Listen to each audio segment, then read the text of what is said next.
Welcome to HB RV Lifestyle, the podcast. I am the host, the Honey Badger, here to give it to you straight and transparent about the RV business, as well as other things. Today, I have some breaking news from the RV loan side of the industry.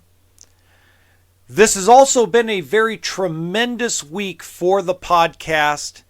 I've had a lot of great and productive conversations with a lot of folks on the factory side of the industry, on the vending side of the industry, and I want to kind of catch you up on that a little bit. I can't guarantee things, but I can say this has been very productive. But where I want to start is with kind of a passion project, I guess you could call it for me. If you don't know or haven't seen the main channel or some of my earlier podcast episodes, I talk about a place called Jenks Lake. That's Jenks. If you're interested in joining the Facebook group, Friends of Jenks Lake, to kind of get some ideas of the effort that's been put in to save this lake, I'll link it in the description of this episode. Fabulous people. And the reason why I'm speaking on it is Sunday, let me get the right date.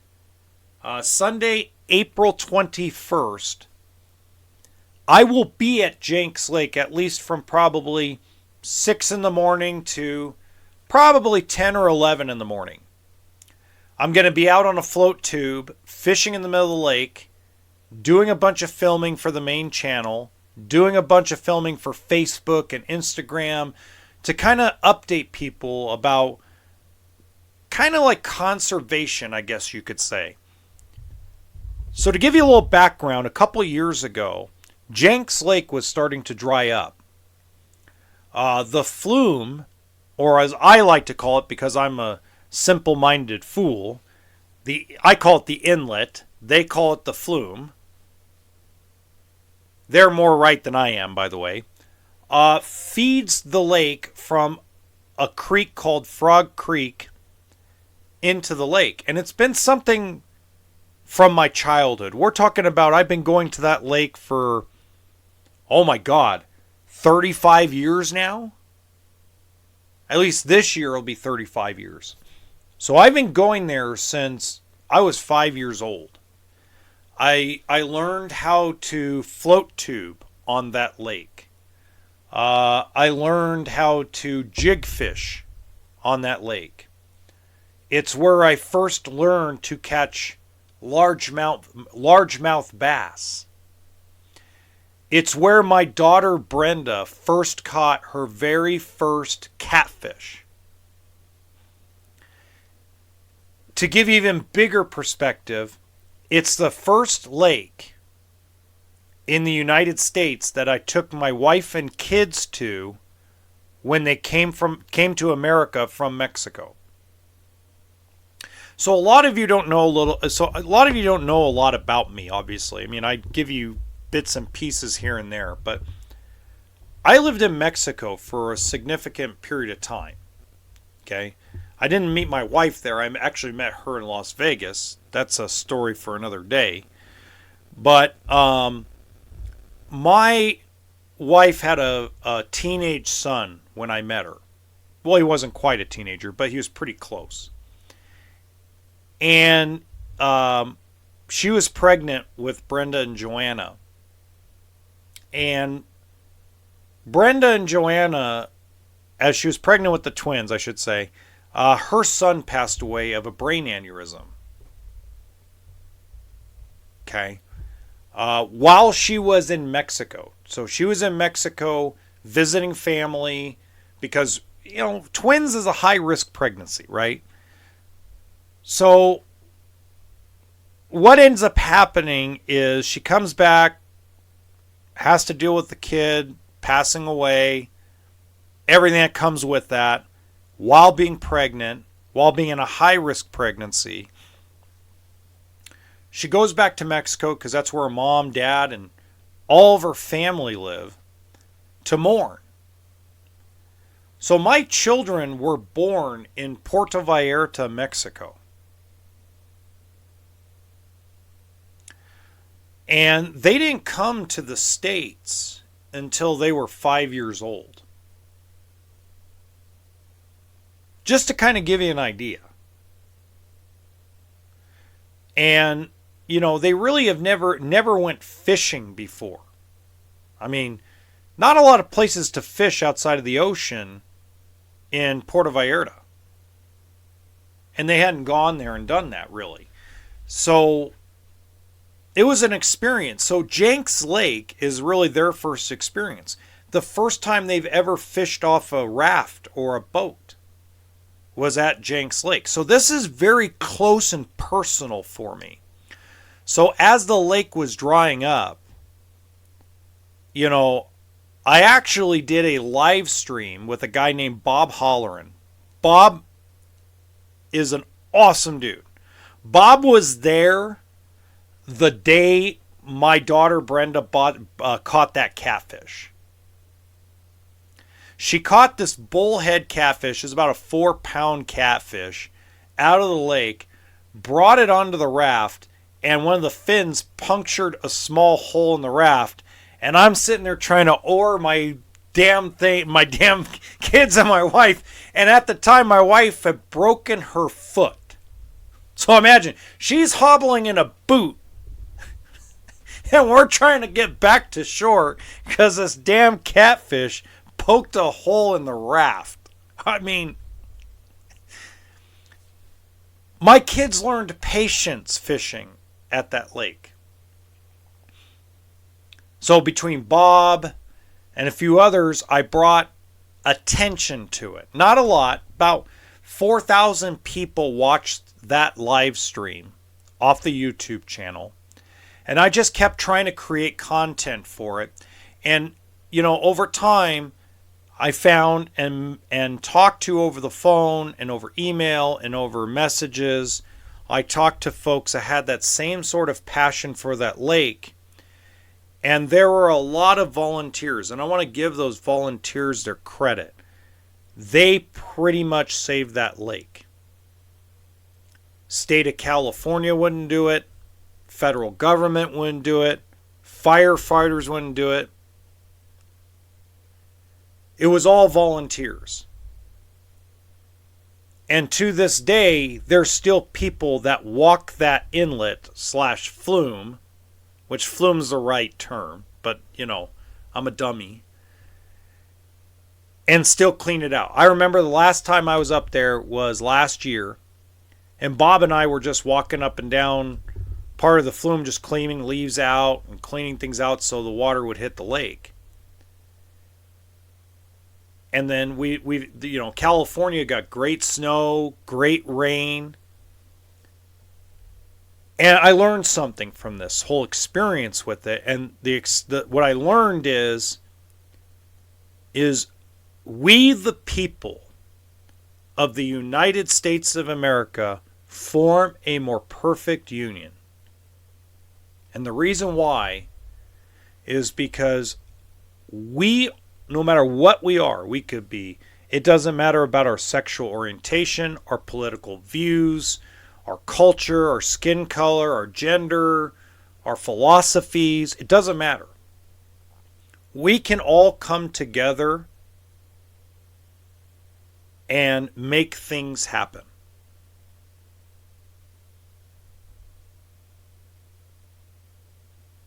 And I'm going to continue to report on this for years to come. And so if you have a lake or a creek or something from your childhood that seems to be disappearing, and government officials, first responders, whatever, aren't doing anything about it,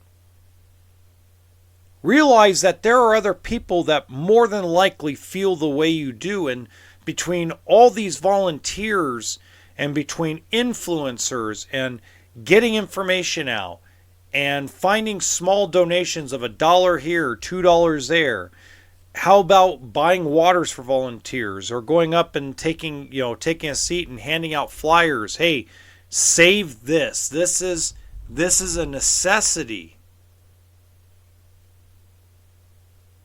We can work together to do this because we're going to leave this world. We don't know when we are. Knock on wood, I'm hopefully going to wake up tomorrow morning. Hopefully we all wake up on the right side of the earth tomorrow. But when it's our time, and because our time is so precious and so short, when it's our time, we have to leave things to our future generations. And these future generations, we have to teach them about conservation.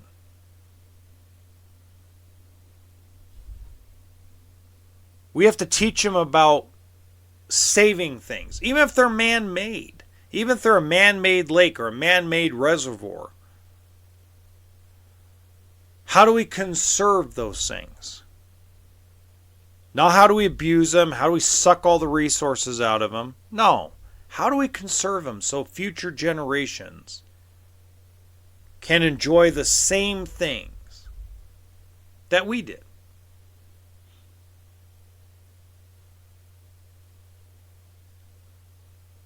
So please, if you get the opportunity, join this Facebook group. It's been out for a while. It's a great, and let me tell you, there's a lot of folks in the RV community that camp in that wilderness area by the Santa Ana River and that lake. And lakes like this can be fresh water sources for firefighters to fight wilderness fires, fight wildfires.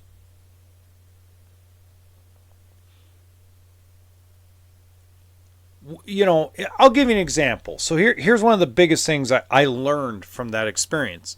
And I know that some of you will understand this.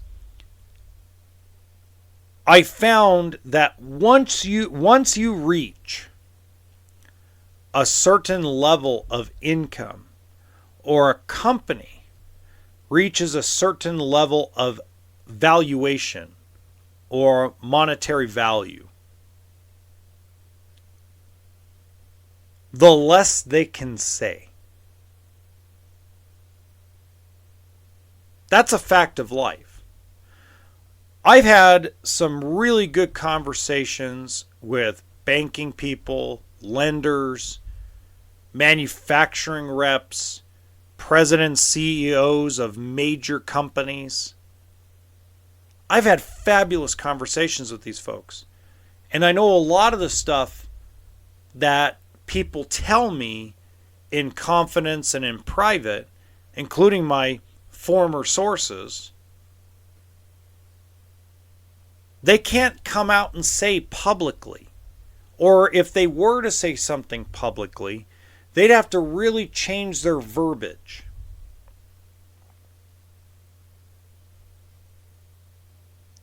And it's the same thing with this conservation stuff. Politicians have to... first of all, I've never met a politician that isn't crooked. Okay?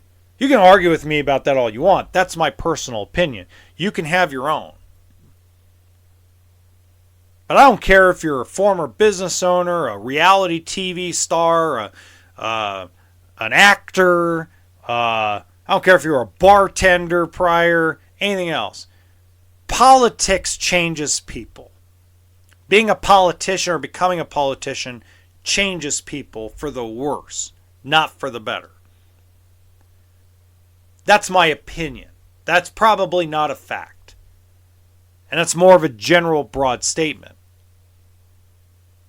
But when it comes to conservation and a lot of the other things, it seems like everybody walks on eggshells.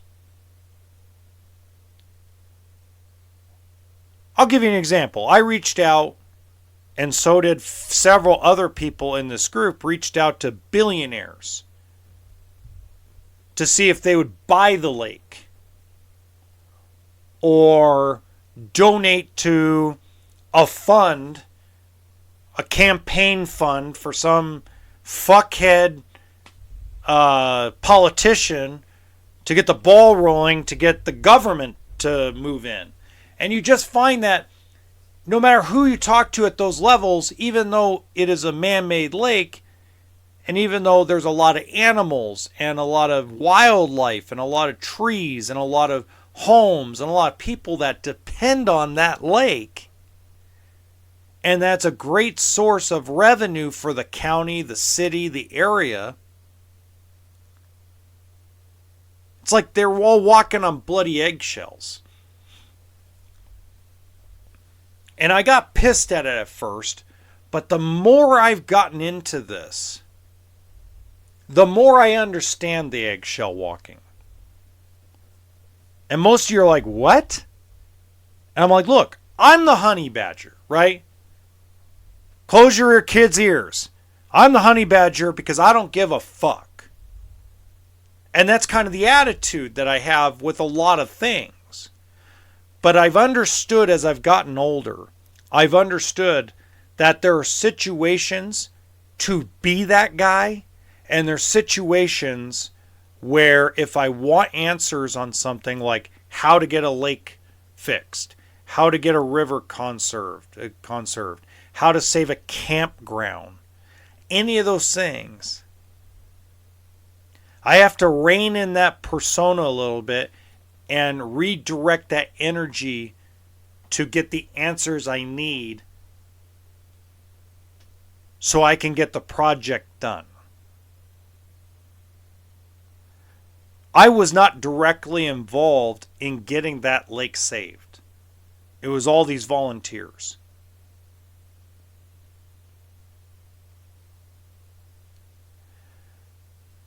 But I learned from that experience that sometimes I got to rein in my personality a little bit and go, you know what, if I want something done, sometimes I got to play by rules I don't want to. But the difference is I found that I've nuked enough bridges in my life. Okay, I've nuked a ton of bridges in my life. I nuked a bridge with a very close family member about, 20 years ago. I nuked a relationship with the owner of a car, several car dealerships. And it was when I was younger. And dropping atomic bombs on relationships that would be best suited for not only yourself, but for the community of people you're trying to help. Building a bridge gets you answers. Building a bridge helps facilitate things in the right direction and connects two parties to share and flow information with a source of trust. And where I'm going with this is very different than what you think. I'm not talking about the possible Lippard stuff, okay? The Lippard stuff is going to be what it is. I believe that if it happens, and it's a big if, okay? I'm starting to think it's now a coin flip, 50-50, and I think those are pretty damn good odds for a small little channel and small little old me. But I believe reality is who I'm referring to is the fairy tale RV YouTuber versus the Armageddon RV YouTuber. Okay? And I'm not trying, in my point I'm going to make right now is not an attempt to discredit anyone or for them to take it personally. But there are 4 specific YouTubers, and this includes Liz Amazing, that seem that they would rather drop an atomic bomb on a relationship instead of building a bridge. Okay. Recently, Liz did that video about how she got a cease and desist order. Got over 500,000 views. Good for her. That's good money. I'm actually excited for her because that probably will reach 3-4 million views. It'll make her 15-20 grand. It's good business. My problem is the more I've rewatched that video, the more I've read the emails she posted on the video, the more I just sit back and go, wow, she really fucked that bridge up. She really did. And she's making it out to be as if they're silencing her. So everybody that's told me that, what I want you guys to do is don't get mad at me first. Before you get mad at me and put rude comments in the video or send me nasty emails, before you do that, I'm not saying you don't have to do that, but before you do that, don't read the title of the video. Don't listen to her talk. But every single time that you see one of the letters that she's, and I give her credit, man. Let's give her credit where credit's due. It takes a lot of balls to put those letters up there and expose yourself and to put yourself out there. It takes a lot of balls. And if she's listening, she knows I know that I give her credit for this. Put it on pause. Read the communications in full, including the cease and desist letter. And you're going to wake up and realize that the title was clickbait, the thumbnail was clickbait, and the video had no context, which is okay. It's not a bad thing. It's done all over YouTube. Mr. Beast does it. All the big YouTubers use massive clickbait to get you into a video because that's the way we as YouTubers make money. Now, while I make $240 a month, folks at her level and above make $30,000, $40,000, $50,000 a month in ad revenue with no sponsors. So good for her. I'm excited for her. And the only thing I ask, and here's an asterisk behind it, the only thing I ask of her is don't disappear too long. You are a necessity. You are needed. There needs to be watchdogs in this industry. Okay? I don't agree with you with the way you do things. I don't agree with your clickbait. I don't agree with the no context in anything. But I do agree with helping people, and I do agree that she needs to be continuing to be a watchdog for the industry.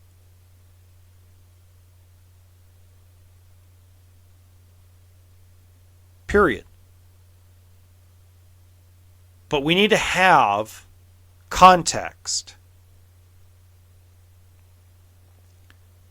And for those of you that are begging for me in emails to contact her and teach her context, trust me when I say she does not want my advice and she does not want my guidance. Because if her and I were to switch places, my view count would go down dramatically compared to hers because I do things a lot differently.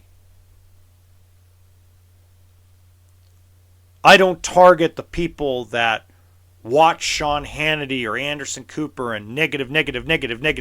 I just don't target those people. I also don't target the people that want the fairy tale sunshine and rainbows. I target the people in between that just looking for some information that's halfway decent, right? So I got some breaking news today. Great segue, by the way. So I'm going to read this to you. This was sent to me in a text message. And it's an article from tradeonlytoday.com. And I'm going to go further into this on Monday's episode. So I'm not going to give all the details today because I want to study it a little bit more. But Monday's episode is going to be a deeper dive into this. That's Monday, the April 22nd.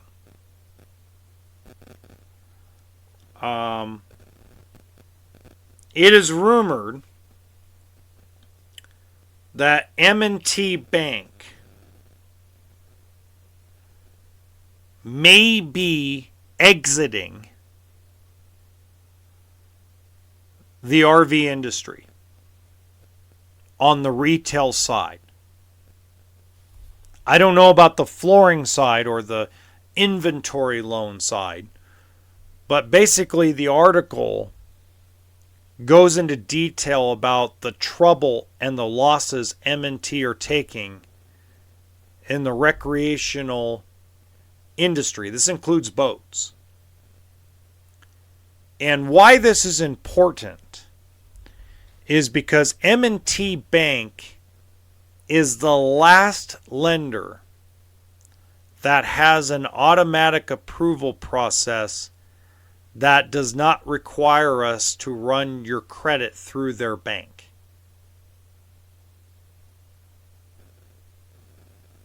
There's no such thing as a hard pull. So basically, there was an old program through Bank of the West that was called the VIB program. Basically, if you were over 700, there were criteria to do an automatic approval without income verification. All you needed to do was have employment history on your credit bureau and certain other things, okay? And we ran your credit one time, sent the credit bureau the contract because it gave us what the qualifying interest rate was depending on down payment and your credit score. There was none of this algorithm shit there is now, okay? It was just a straight up type of deal. You stapled it all together, you slipped it in a FedEx envelope or UPS and went up to the Bank of the West and they processed the loan. So we didn't have to run your credit like 5 different times. We could run it one time and we were done. Now, their interest rates were higher than everybody else because of that program, but it was so easy if somebody was borderline, let's say you were 781 and you were borderline for a certain loan, we wouldn't ship you to the other banks. We just go, okay, VIB, staple, off it goes. By the way, if you're a dealer listening to this and you're a finance guy or were a finance guy, tell people how much you freaking missed that VIB program. Okay? And M&T Bank had that or has that program. They're the last of the breed that has that program. And this reminds me a lot of Ally Financial's exit out of the RV industry. Ally Financial had a program like this. Fabulous program. And slowly but surely, this is the adjustment that's going to happen.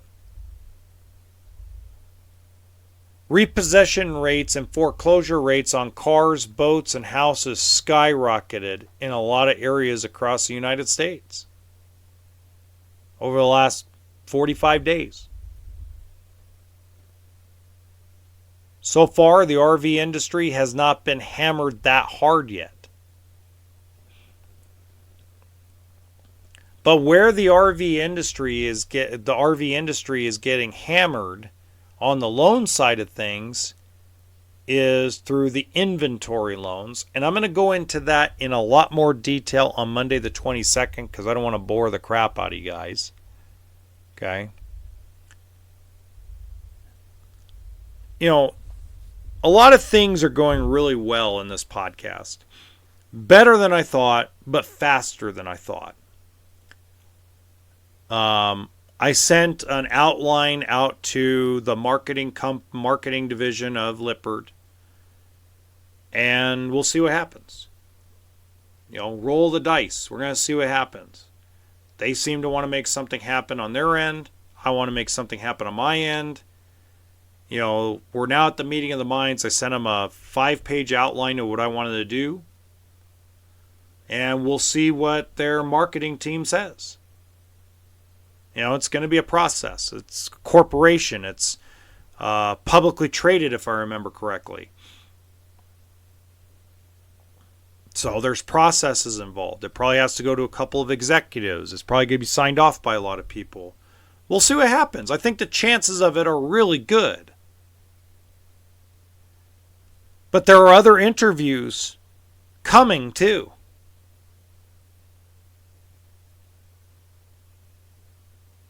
That's right. You heard that right. I'm going to start having some guests on here.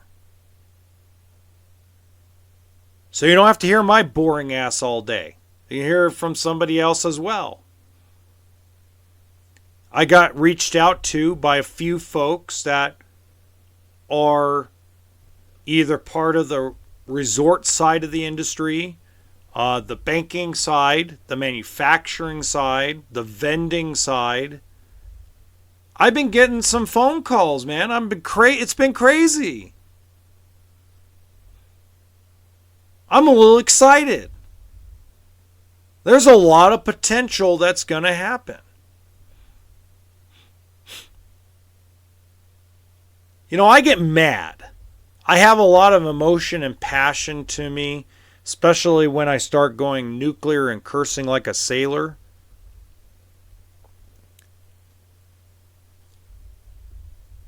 But my God, just imagine. Imagine this. Imagine if I could get a couple of owners on here of RV manufacturers, boat manufacturers, solar companies, battery companies. Just imagine if I could do that. How much information, the way I do it, how much information do you think we can extract from these folks to give the RV consumer better information that ain't sunshine and rainbows, but ain't fucking Armageddon? Just imagine that. Wouldn't that be exciting? I think it would be. There's no truecar.com, carguru.com. There's none of that crap in this industry.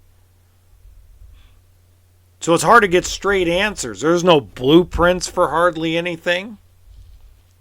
There's guidelines. It's crazy. There's guidelines.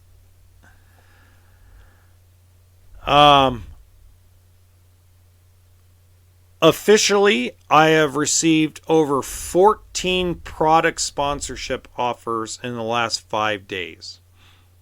Most of them are like shoe deal. I got another company that wants to sponsor me with shoes. I got one company that wants me to sponsor their solar and their lithium batteries. It's really picked up. Stuff like that. Mobile coat racks, RV toilet company, all kinds of just reach outs out of nowhere.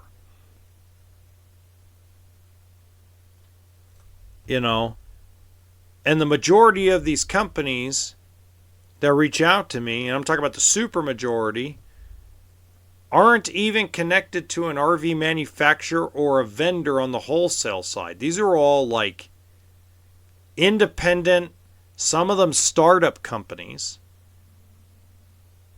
that are targeting not just motorhomes, toy haulers, travel trailers, fifth wheels, but they're targeting boats, side-by-sides,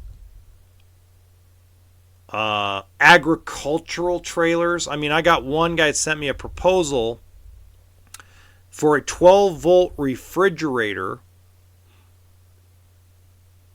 And the 12-volt refrigerator has options to anchor to like a Can-Am X3 or a Razor 1000.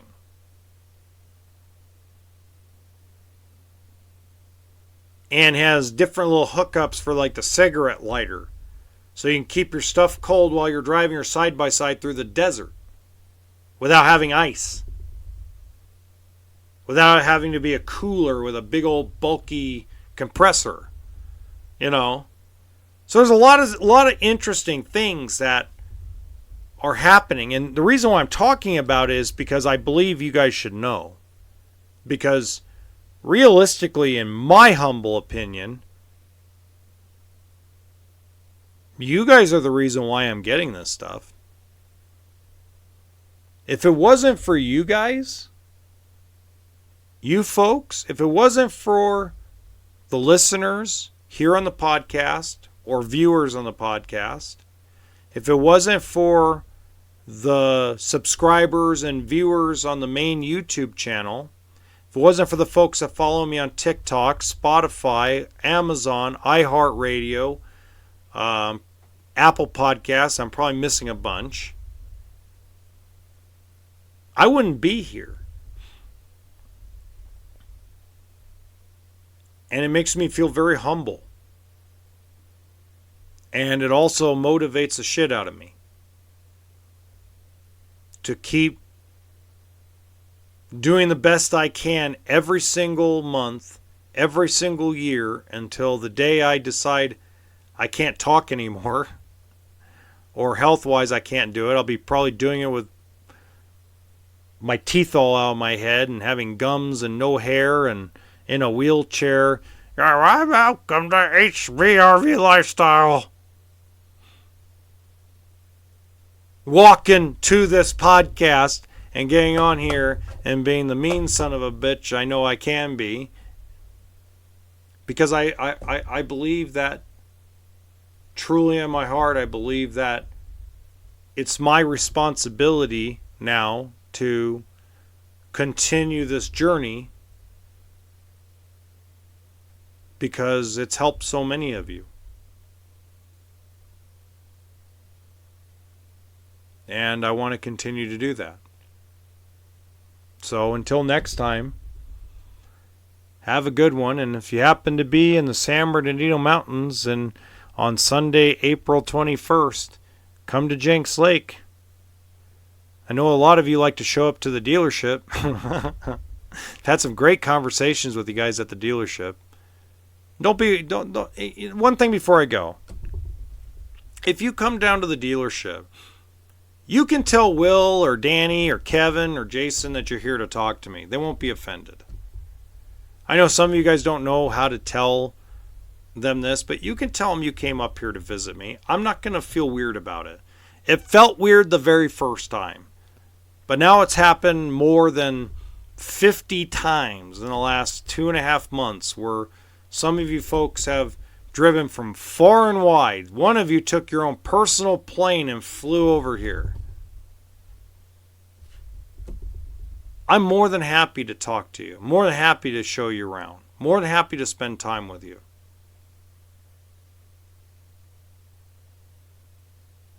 So just keep that in mind. And again, thank you. Thank you for all your support. And have a good one.